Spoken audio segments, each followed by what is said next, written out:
Welcome back to the Owner Seat Podcast, the show for operators, franchisees, and founders who don't just want growth. They want clarity, credibility, and businesses that last. Today's episode is about something bigger than trends, tactics, or even technology. It's about leadership at scale and what happens when fitness, wellness, and healthcare begin to converge faster than most operators are prepared for. My guest today, and I'm so honored to have him on, is Jeff Zwiefel. Jeff is a global health, wellness, and performance executive who spent nearly 27 plus years at Lifetime, including serving as president and chief operating officer, helping scale the company, listen to this, from $137 million to over $2.3 billion, a public entity, and they're crushing it, leading more than 30,000 team members across over 170 locations. But here's the deal. What makes Jeff's perspective so relevant today is just not what he built.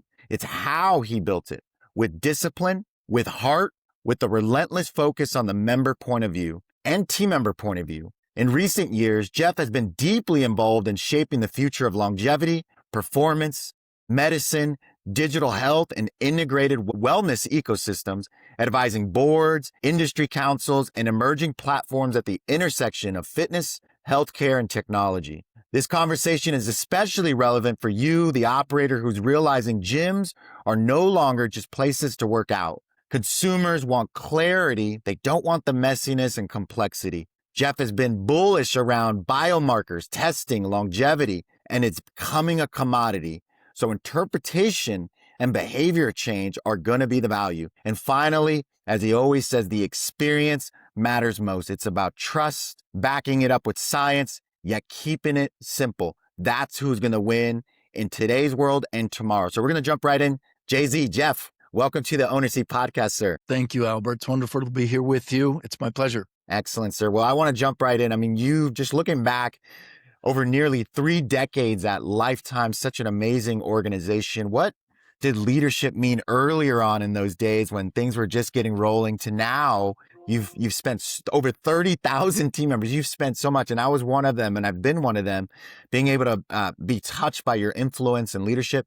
How is that? How do you look at it at leadership today? Thank you, Albert. I appreciate that. And it was great working with you all those years back at Lifetime. And like so many of the folks that get into the health and fitness business, and I grew up as an athlete. Hey, look, as an athlete, you're constantly working to earn your position, right? And continue to be a starter and on top of your game. And early in my career, like so many, leadership meant constantly proving yourself. It was about being the smartest guy in the room, right? Working the longest hours, fixing the problems faster than anybody else could or would. I equated leadership with that level of confidence, but later I realized, yes, of course, you're solving complex problems, but it's so much more about simplifying and the focus on the why in creating clarity so others can, unlock their potential and truly win. When,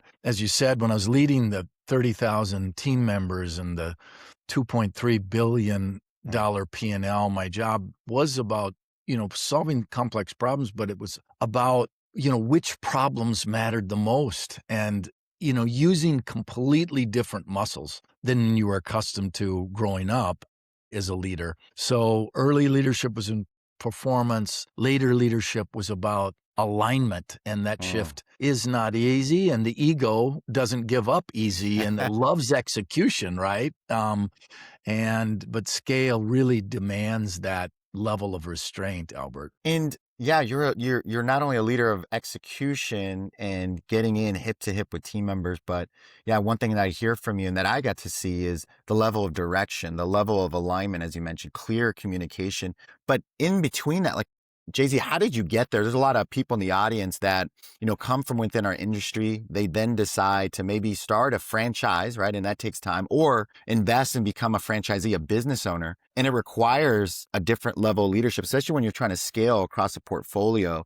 Yeah. Where did you go? Where did you learn? Who was your mentor? How did you fill that gap to evolve into a scaling type of leader? Yeah, it's a tough process, right? Because the great thing about Lifetime with Bahram Makrati's entrepreneurial and founder-led sort of background, the great cultural attribute that he always drove was, never ask anybody to do anything yourself that you couldn't do first, and, lead by example. And sometimes it's easy to interpret that as saying, you've got to do it all.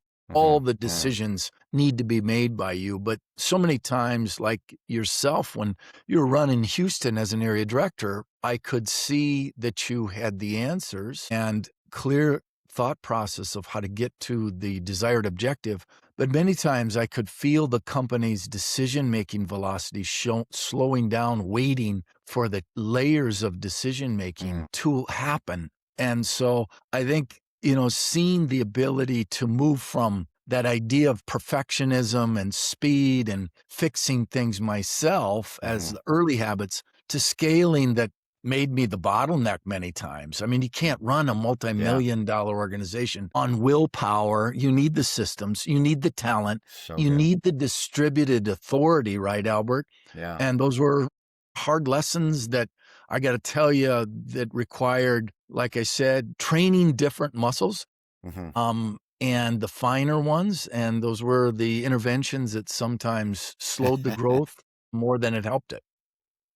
So how would you recommend to the owners listening today, how do they protect that strategic time where they're pulling back on almost like a 30,000-foot view and they're seeing, their strategic team members? I mean, you're great at finding A-plus talent, but getting that A-plus talent to own some of those decisions so we can move faster. You mentioned decision velocity. As you get bigger, that can slow down if you're trying to do everything, as you mentioned. Yeah, I think all of us know as we've grown in our careers, it feels productive to be in the weeds. Strategy feels this ambiguous. It's easier to respond to emails than to think about the next 3 to 5 year strategy. And to be honest, some leaders stay in the weeds because it protects their identity. And I've done that. They know they can win there. It's a comfort zone. And if you don't elevate your altitude, the complexity will outgrow your capability. So I just encourage people, and it's hard to do, is block the time to think broadly each week. Do it with maybe some of your thought leaders in a collaborative way. And if you don't do that, your schedule will own you. You got to think about it like, for me, the discipline of preparing for a board meeting, it's not negotiable. When we were scaling aggressively, I had to block thinking time to physically remove myself from the operational day-to-day noise, and protect the strategic time, because the urgency, the business will consume you. Right. It's so true. I've really been enjoying a lot of your posts. I've appreciated, I've been able to get face-to-face type of inspiration, mentorship, guidance from you, but I really have enjoyed how you've broadened that. And I've seen you on a global footprint. I don't know how you're doing it, all the travel, you're everywhere, but you've also been sharing a lot of your thoughts on LinkedIn. And I'll tell you, I'd really recommend people go to your posts because they're very thoughtful. I love how much time you're putting into that. You're one of the best that I've seen in our industry and across industries. I get the benefit of being in multiple industries and what I do. And, when you think about building culture and building trust, like I mentioned, you're one of the best. So you've even posted something, and I'm paraphrasing this, but leadership only works when it's real, not what sounds good on a slide, right, on a presentation deck. What do you think breaks first when leadership isn't authentic, when it's not trust first, service leadership first? Yeah, I mean, I think, what breaks, is the really the premise that are people willing to, follow you into battle and do the tough things. I think it erodes hard because, trust inside the organization, I believe, is the most important currency. And it, as we know, it compounds through consistency. This idea and simple premise that you and I have lived with, which is say what you mean, do what you say and say what you do. Your do-say ratio is so doggone important. And, what was so very special, Albert, as you know, going and leading through COVID, which was probably one of the most difficult times, the pandemic, was admitting that we didn't have all the answers, admitting and recognizing probably the most significant maturation that I've been able to create as a leader is that exposure that I wasn't perfect and being transparent about that. And when leaders, hide information or protect their ego, it compounds the challenges of trust and manifests itself in so many different ugly ways. And, a lot of us have seen different cultures where that happens. So, the accountability as a leader, right, is this evolution that I felt we went through at Lifetime, which was I've always been, as you know, Albert, working together, a performance-driven leader. Right. And held myself to a high standard, held the team to high standards of the best people, the best places, and the best programs. And there's thousands of attributes behind each one of those three verticals, of course. But is the idea of elevating ourselves to this idea of operations from the heart, as you heard me talk about over and over again, post-COVID, and as Lifetime continue to mature and scale, and this idea of performance with compassion, bookending. So good. And, that's not easy, and you can toggle back and forth along that continuum all the time, but hopefully you can continue to balance. And at Lifetime, I'm so proud of the people and the talent like yourself that we were able to surround ourselves with, because it was a high-performance culture and a competitive culture where people love to win. And it was about excellence. But you can't scale to the standards that Lifetime's been able to have if we don't have that super sound foundational level of trust. Yeah. You said a couple things, the say-do ratio. I remember that clearly, and I know you live by that, and that's something that I've taken away. You also brought up the pandemic, and I'll tell you, I tend to not want to talk about that time because it was tough for a lot of people. However, what's really easy to talk about, you mentioned values, you mentioned trust. In those dark seasons and those tough seasons, that's when your true trust is tested, when people are looking for leadership. And the decisions you made, Jay-Z, during the pandemic for team members that were furloughed and still getting paid and their benefits, there's a lot of people that still talk about all of that. And so, I when you say these things, I know you mean them because you did them. I've seen them in action. I appreciate that. So that was a tough time for everybody, especially in our industry.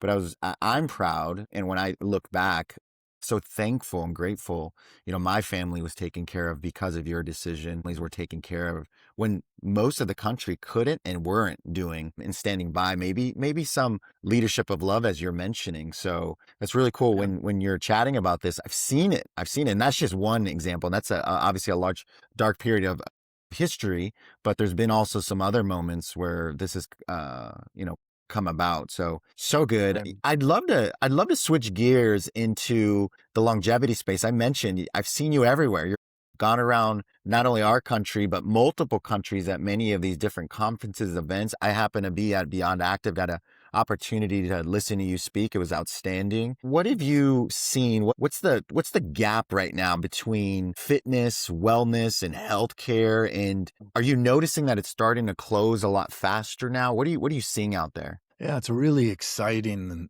and dynamic time, Albert, as you've noted, because there's the really interesting converging elements of the business, right, that are all seemingly coming together at one time. I think, there's the reality that the consumer is really looking for solutions relative to optimal health and no longer defaulting and trusted the reactive sick-based healthcare system in the U.S. that is the best in the world at doing. And I think it's very much structural, not a trend or a fad. I mean, the economy's projected to be almost a $10 trillion industry by 2029 and $15 trillion by 2030, I think it is. So consumers are very actively reallocating their spend toward prevention, and they want to get to the root cause more than ever before. And they're really focused in on this concept that you and I have talked about so frequently, and you're hearing anybody that is really aware of what's happening is the health span versus the lifespan. I mean, And this recent research that came out, maybe trying to put a black eye on the longevity category, really needs to be put in the right context, because what genetics, as we know, does is sets the floor and the ceiling largely, but still 80 to 90% of our health outcomes is controlled by our lifestyle. Right. And not our genetics. We also know that over 80% of health outcomes happen outside of the healthcare system today. They happen in clubs, they happen in homes, they happen in schools and communities. And, and so the mindset has shifted for the consumer as well, Albert, that yes, I want to be proactive. I want to take control of my own health. I don't want to be a victim, and I want to be able to do something about it. So I think there's so many. And then, of course, with your area of interest, AI and wearables and multiomics have created for the first time the ability to get really sharp and personalized in how we think about programming for some. And then the last thing I'll add to it is the silver tsunami. 1 in 6 Americans being over the age of 60 by 2030, and they have more disposable income now to put in the area of longevity, which is the new version of prevention than ever before. Yeah. So, I can't wait to chat about that and the tech, especially the amount of data that we're seeing, and it's just getting better and better. But you mentioned something, and I think this is where people get tripped up, right? Because the whole idea of living longer has been around for ages, right? But when you talk about preventative, when you talk about, I'm a big Attia fan and the Deadly Horseman, right? As he talks about in his book, Outlive. And it's about living a better life, right? It's about being able to still move at 80, 90, still be able to play with your grandkids or great grandchildren. And, back in the day, that probably wasn't a thing. It was very difficult to do because things weren't being taken care of, or that just the science wasn't even there. And so with a lot of, this tech coming out, and I'm so excited because I'm hearing more and using peptides and the GLPs, and, what I'm really excited about, and I'm sure you get to spend a lot of time in the space, but is the stem cell space. I'm hearing far more chatter about it now, and I can't wait for the price to continue to drop as the science gets better and then the demand grows, because I think there's something there too. I know the whole plasma thing is also a big thing I'm hearing, where you're spinning your blood, right? You're re-injecting yourself, and people are just feeling a lot better elbows, knees, and they can do more things, right? And they can continue to lift and build lean muscles. So I'm excited about that. And I love that you're talking about that. And especially in our industry, even us that are in this and movement and nutrition, there seems to be kind of the 50-50 longevity. Here we go again. Oh, wellness. Here we go again. It's different. It's so much different. And I think you're definitely the pioneer. You're definitely leading this. Why do you feel like, though, that the fitness, gym, studio, even wellness, I think beauty as well, clinic space, are set up, are primed for this huge revolution in the longevity field? Well, it's a great point, Albert. I think, first off, I think the clubs are so well set up because, they're right at this critical intersection for the consumer. They have that customer that is so interested and committed to their long-term health and their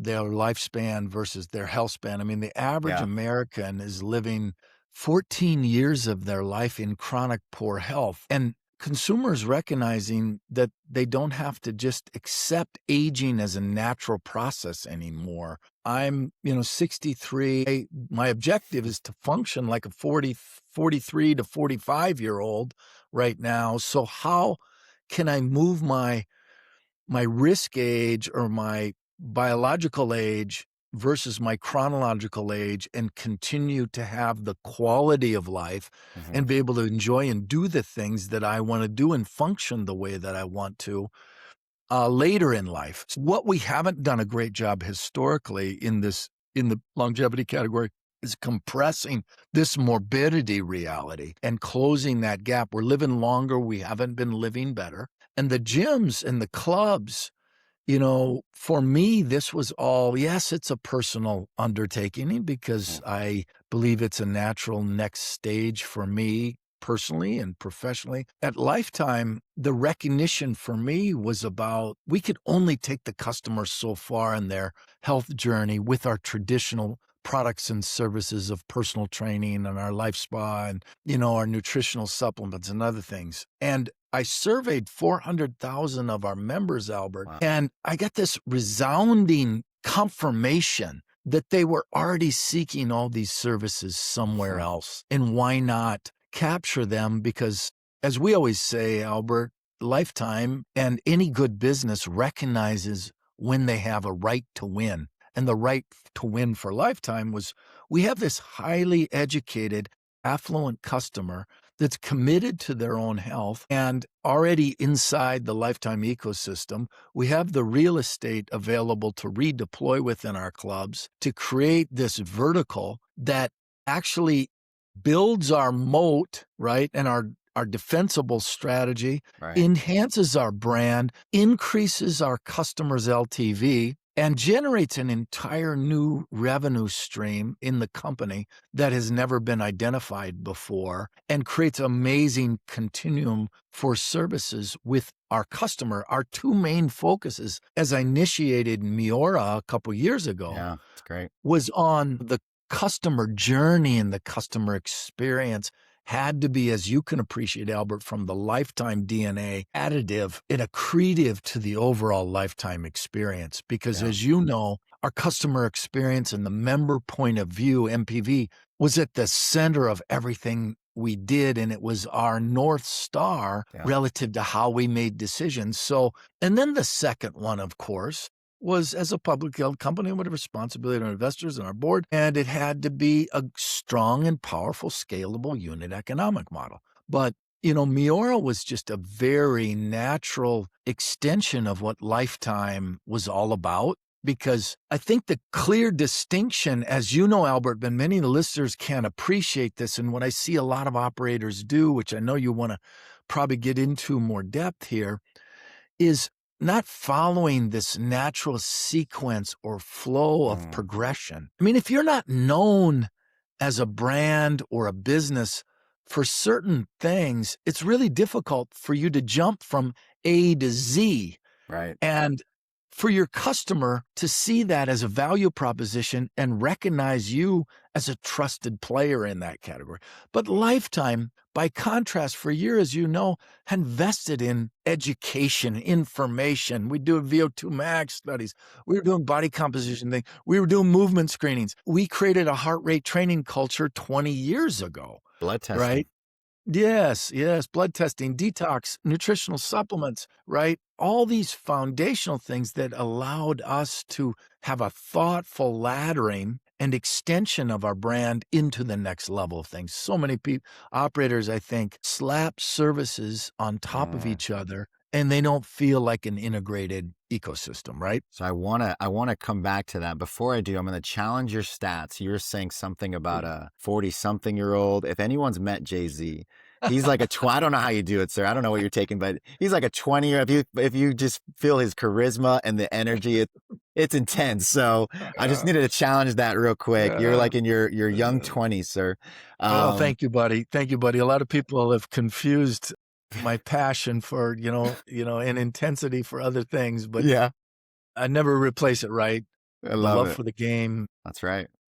What we're doing is so impactful, and I'm just so proud of what we're trying to do. So let's talk about the ecosystem, right? Because Lifetime does it at a very large scale. It's very difficult to compete with because they do it so well. Number one, if people think it's just capital, it's not. It is the values, it's the culture, right? It's the expectations, and it's the people that they cast and recruit on. Then there's the capital piece, and many listening don't have the capital to replicate. And maybe you don't need to, right? You can do it at your own way and be in a community business where you're developing this ecosystem, because there are a lot of members out there, to your point, Jay-Z, that are already spending on these products. They're not doing it at your brand. For those listening, how do you recommend that businesses today, as they're building their brand, position themselves to help the consumer? You're so big about the member point of view, have 9 different apps on their phone. It can be very overwhelming. And I think the chatter has been, who's going to be the glue, right? We have this amazing technology at our fingertips.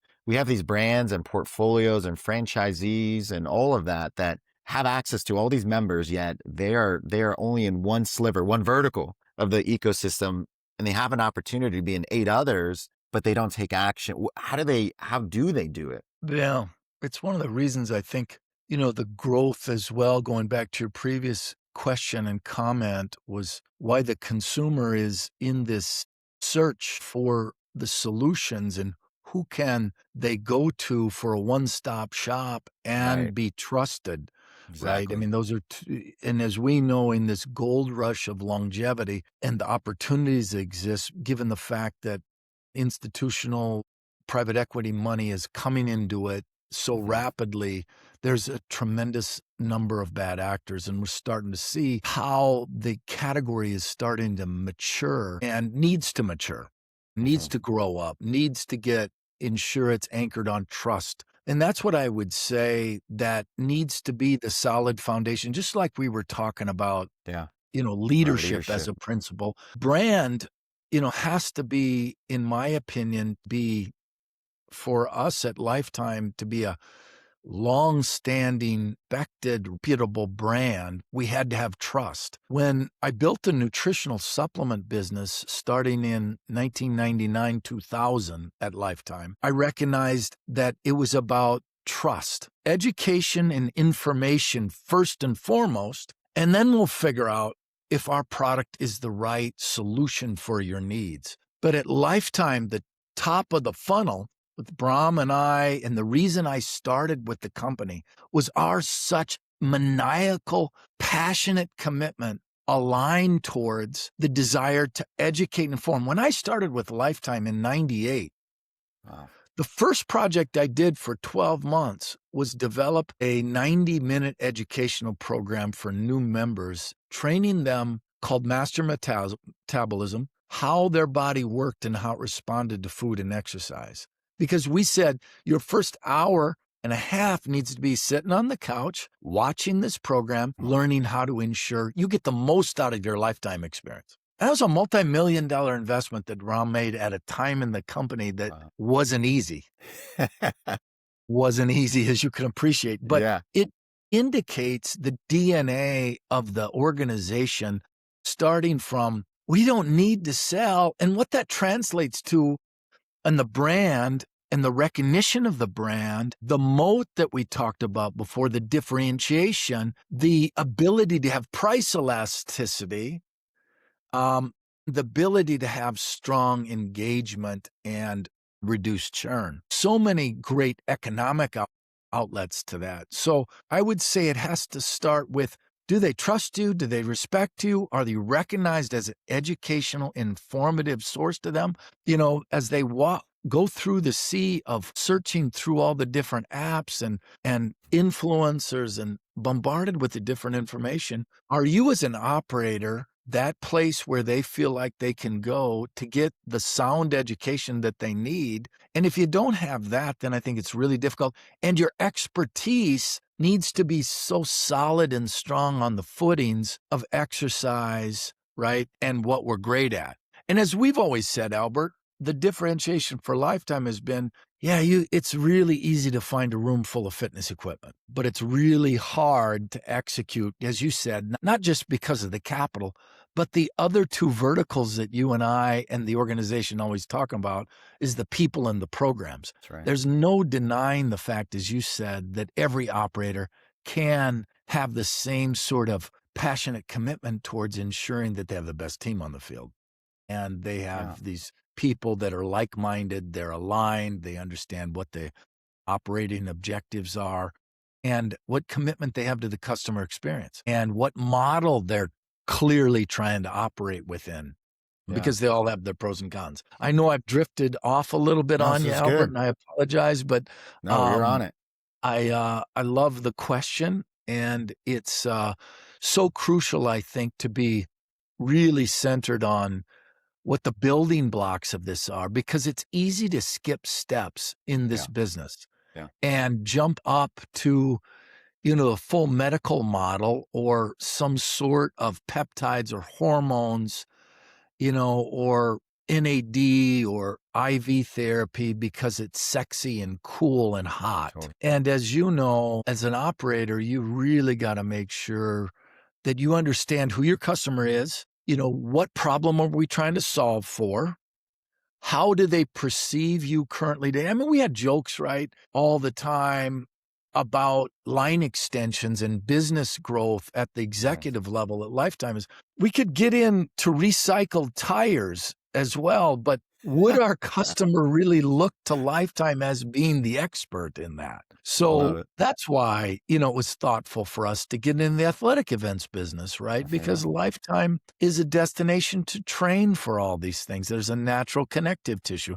There's a natural connective tissue to Lifetime work because it becomes, work, play, stay, and also our Lifetime living, our apartments, and the community and that ecosystem all made natural sense. And of course, nutritional supplements made sense because I created 10 different business plans when I started with Lifetime. And one was education, which I did with Master Metabolism. Another one was nutritional supplementation. And Brahm said, go execute that. Because when Brahm and I were doing large-scale seminars with our members, Albert, the number one question was about nutrition and supplementation and what could they trust. So Lifetime realized we needed to develop the solution for our members. So no, it's so good. No, that was great, Jay-Z. And thank you for sharing that, because I think there's still, from what I've found, there's still a lot of people out there that don't truly understand the moat that you're talking about, the ecosystem that Lifetime has built. And you just mentioned a couple things, actually multiple things in there that I think are just blowing people's minds. I had no idea they do that too.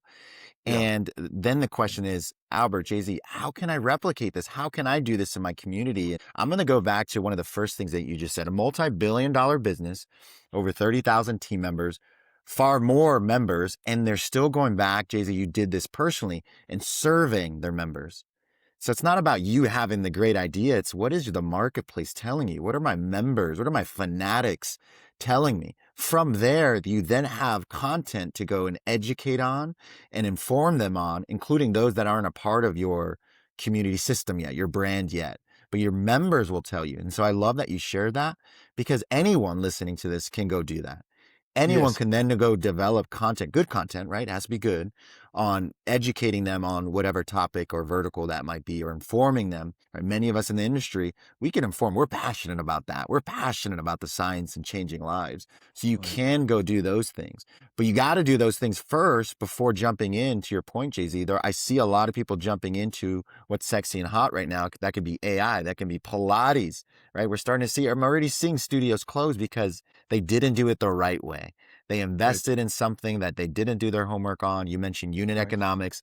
None of that homework was done. None of the education was done. None of the information gathering or giving was done.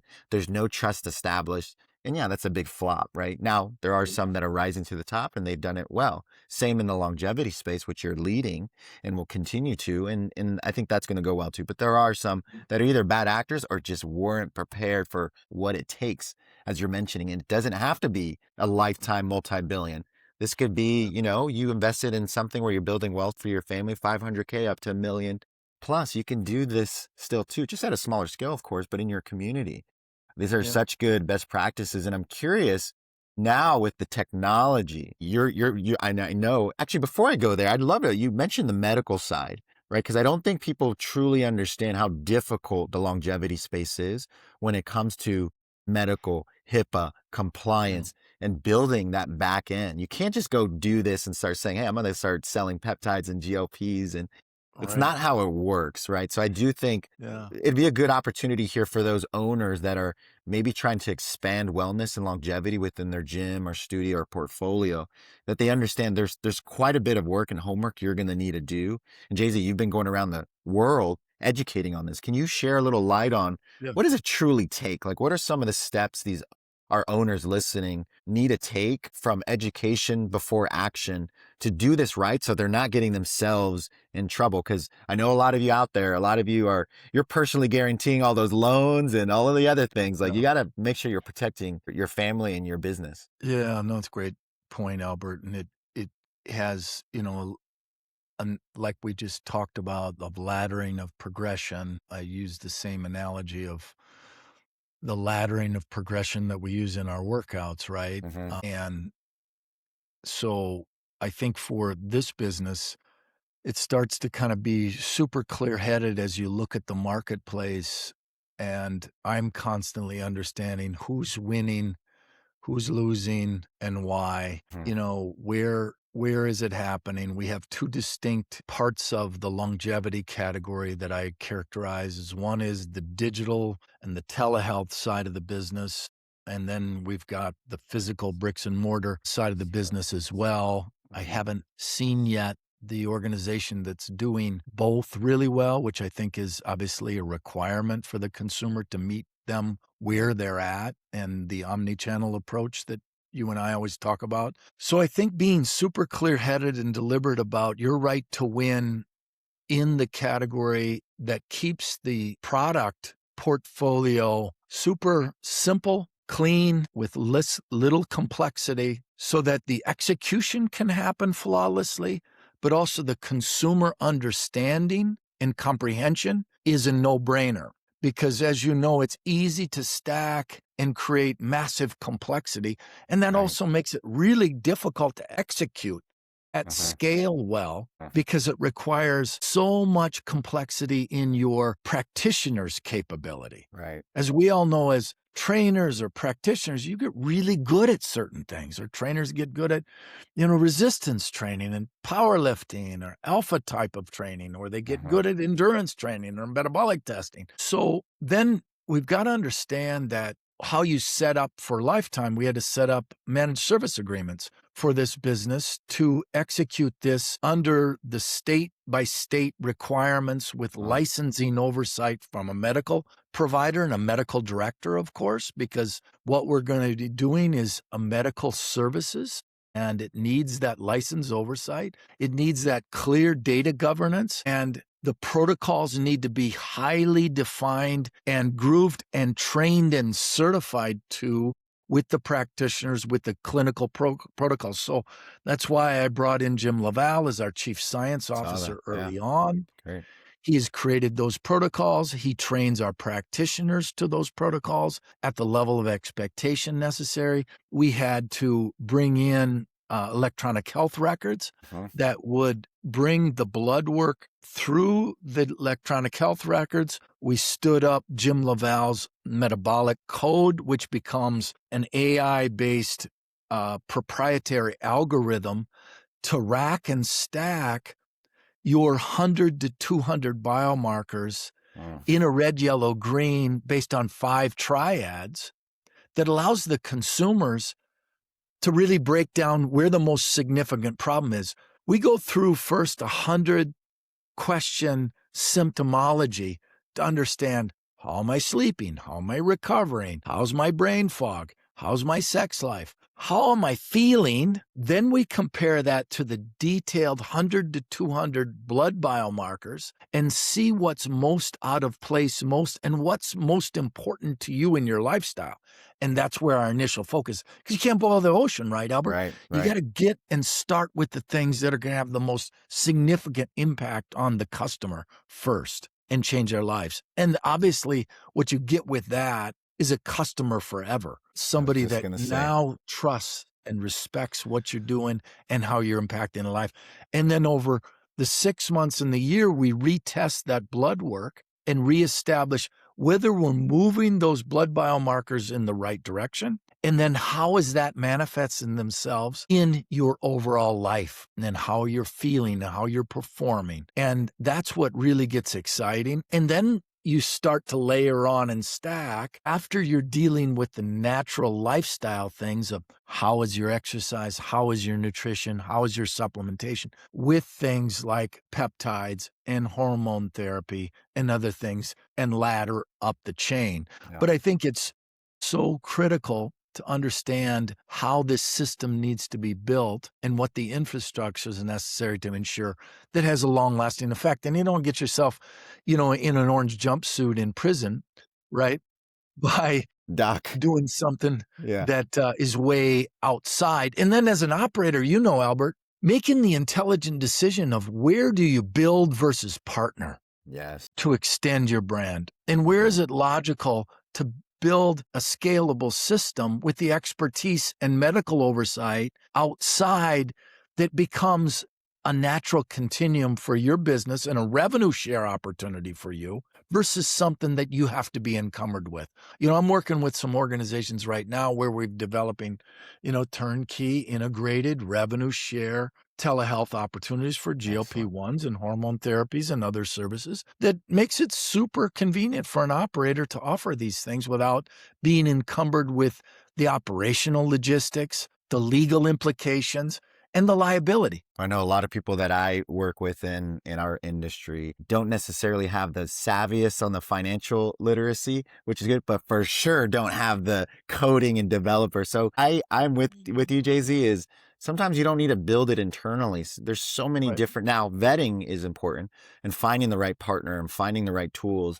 Sometimes you can go and get other partners to come in and help you with, especially for Right. something compliance driven, like you were mentioning the EHR. That's so important, right? You need to Yeah. protect, have that data governance, so important. But as I'm listening to you talk about not only the member experience of Miura, but also the back end, and I'm thinking big picture around just the data that Lifetime is now gathering. I think, and this is kind of going into my next questions around how those listening can position their businesses for the future. And I do think it's creating, you said the word infrastructure, is making sure you have the infrastructure to take on not only the biomarker data that you were mentioning, right? And that comes in its different forms, but behavioral data and figuring out how you do that within compliance, how you do it legally. And then I think there's just the branches that what you've been able to do, Jay-Z, and we'll chat about, the next journey. We'll get to that here in a sec. But at Lifetime, and while at Lifetime,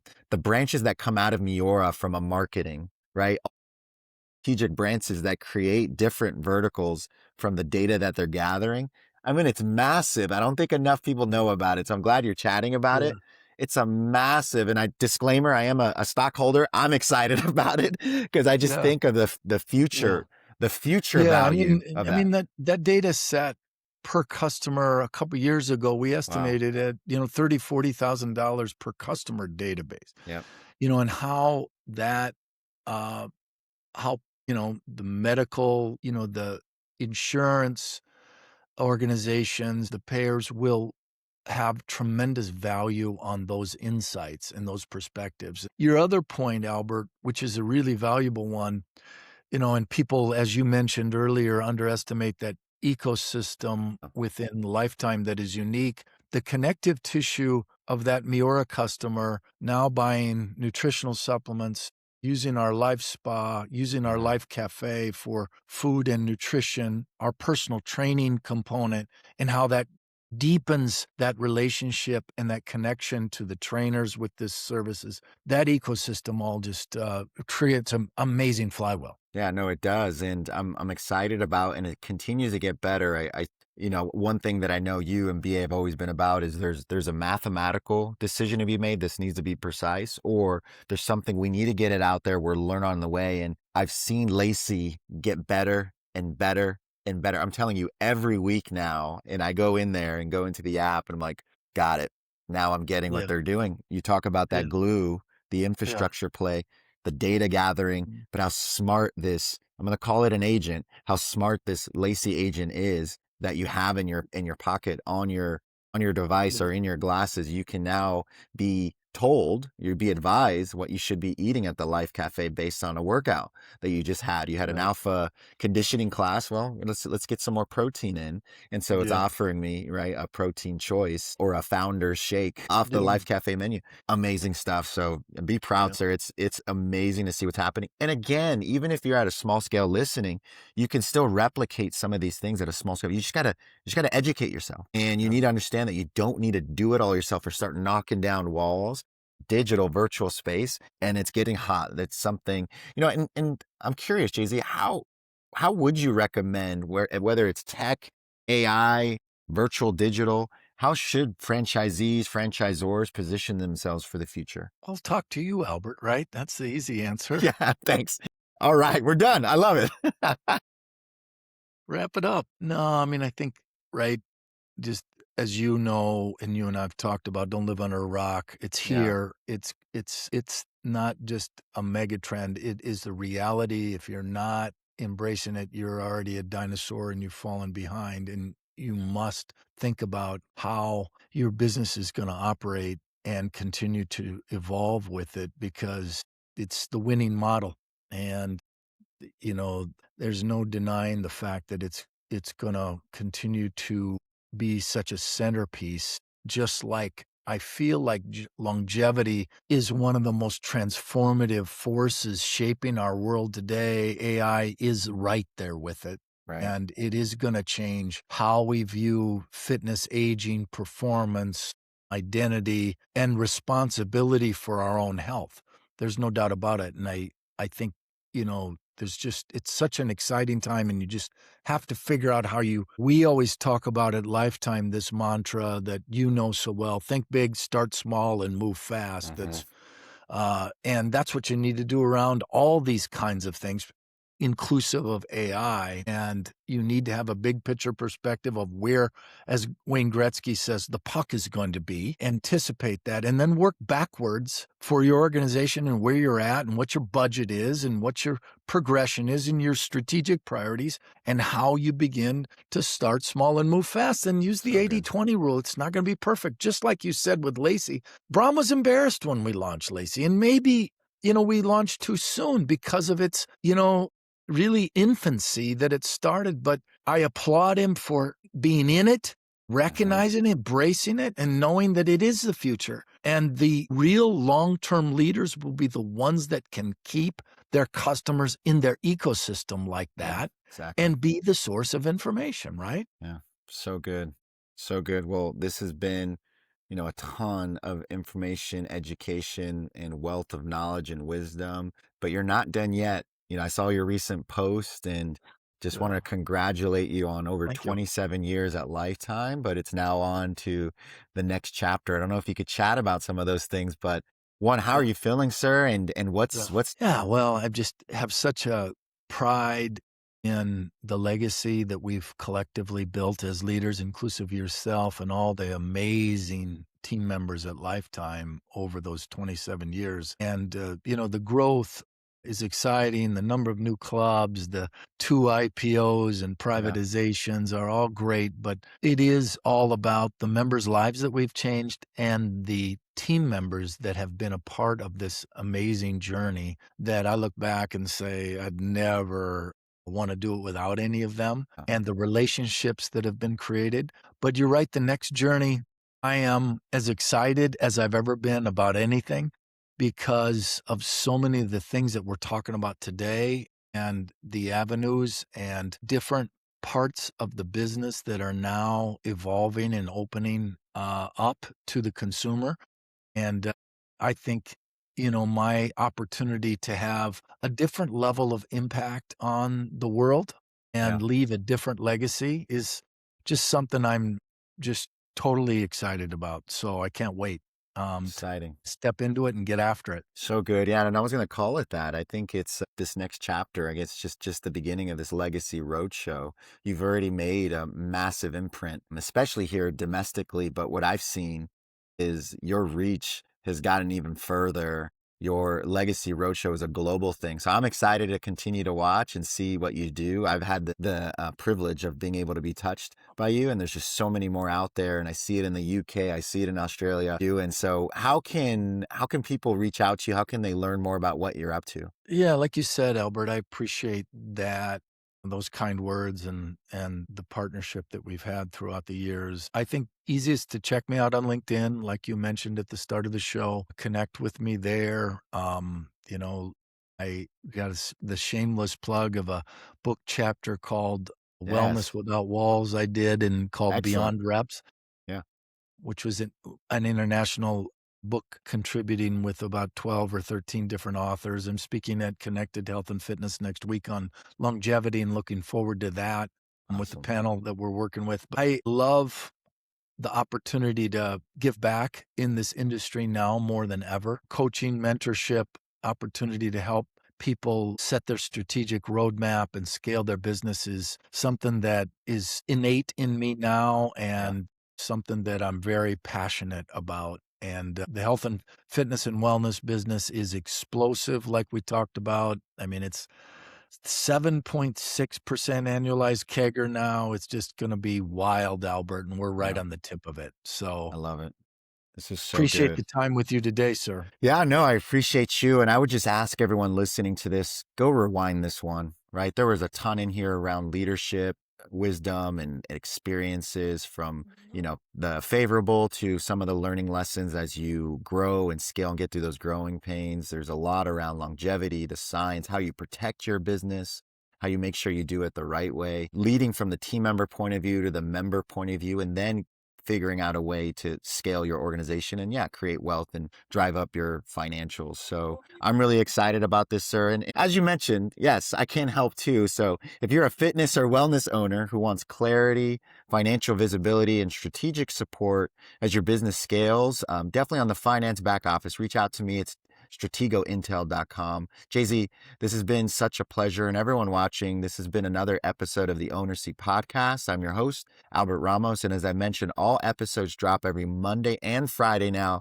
at 8 a.m. Jay-Z, thank you so much. This has been such a pleasure. I learned a ton. I know everyone else learned a ton. And so can't wait to continue chatting, sir. Thank you, friend. Thank you, buddy. Thank Appreciate you, it. sir. Talk to you soon. Yep, bye-bye.